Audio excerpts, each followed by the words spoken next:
11 নং সোলাকুড়ি union BNP কর্তৃক আয়োজিত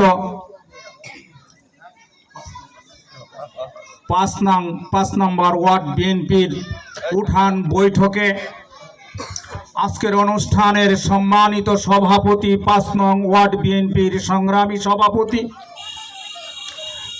মঞ্চে উপবিষ্ট রয়েছেন মধুপুর থানা বিএনপির কৃষি বিষয়ক সম্পাদক 11 নং সোলাকুড়ি ইউনিয়ন বিএনপির সংগ্রামী সভাপতি বন্ধুবর মাহবুবুর রহমান লেবু।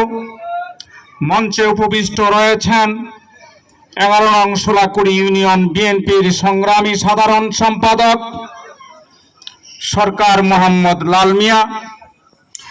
আজকের এই অনুষ্ঠানের স্বপন ভাইয়ের প্রতিনিধি হিসাবে উপস্থিত রয়েছেন মধুপুর উপজেলা কৃষক দলের সম্মানিত সভাপতি আরশেদ মেম্বার সাহেব, শ্রমিক দলের সাধারণ সম্পাদক চান্নিয়া ভাই,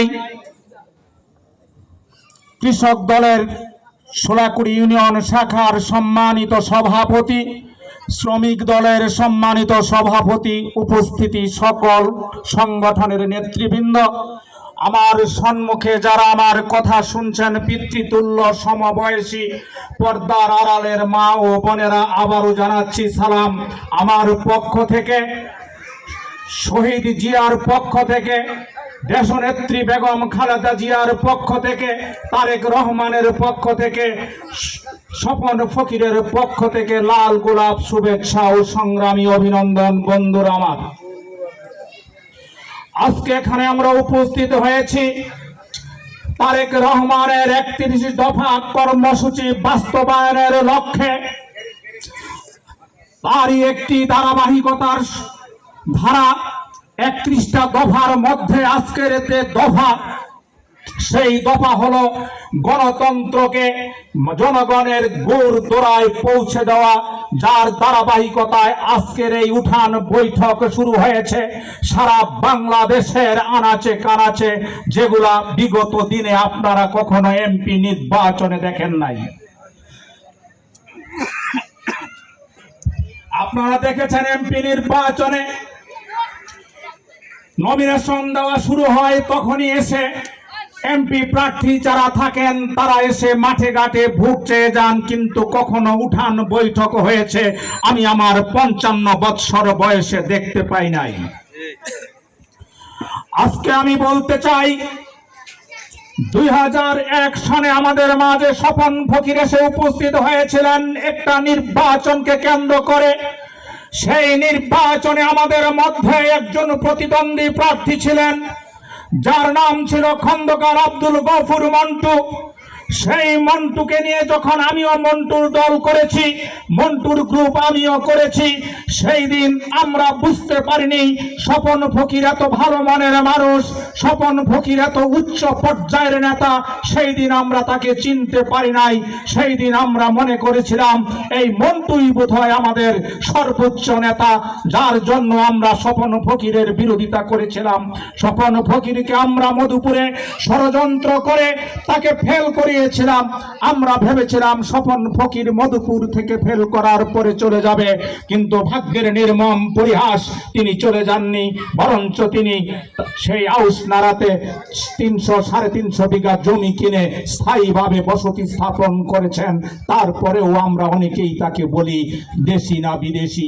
আজকে সেই প্রশ্ন আসে কেন, যেখানে 25টি বছর চলে গেছে, কোন এলাকায় 25টি বছর যদি একটা লোক বসতি স্থাপন করে তখন তাকে আর দেশি বিদেশি বলার সুযোগ থাকে না। বন্ধুরা আমার, তিনি সংযত কারণেই ওই এলাকায় ট্যাক্স দেন, ওই এলাকার ভোটার হয়েছেন, সেই ক্ষেত্রে তিনি দেশি হয়ে গেছেন। আজকে একটি প্রশ্ন আসতেছে, নমিনেশন কে পেয়ে গেছেন? নমিনেশন আমাদের আরেকজন ভাই রয়েছেন, মোহাম্মদ আলী ভাই রয়েছেন।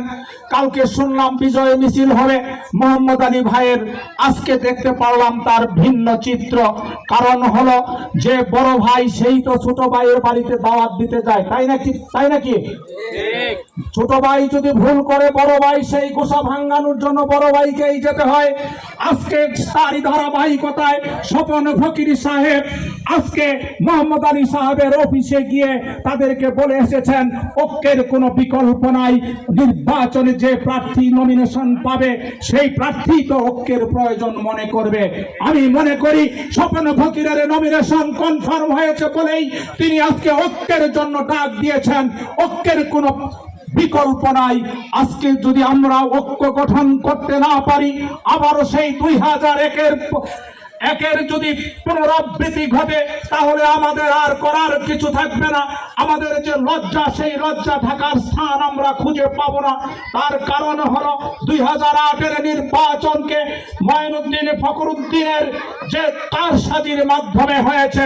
2014-এর নির্বাচন, শচীন দেব বর্মন একটা গান গেয়েছিলেন, নিশ্চিতে আইসো বন্ধু আমার শোনে, কথা বলবো তোমার চাঁদের রাত্রে পুকুরও পারে। কিন্তু শেখ হাসিনা সে কি করেছেন? রাতের ভোট দিনের ভোট রাতে করেছেন, তার গান গেয়েছেন, নিশ্চিতে আইসো বন্ধু ভোট কেন্দ্রে, লণ্ঠন জ্বালাইয়া ছিল মারিব কেন্দ্রে বসে।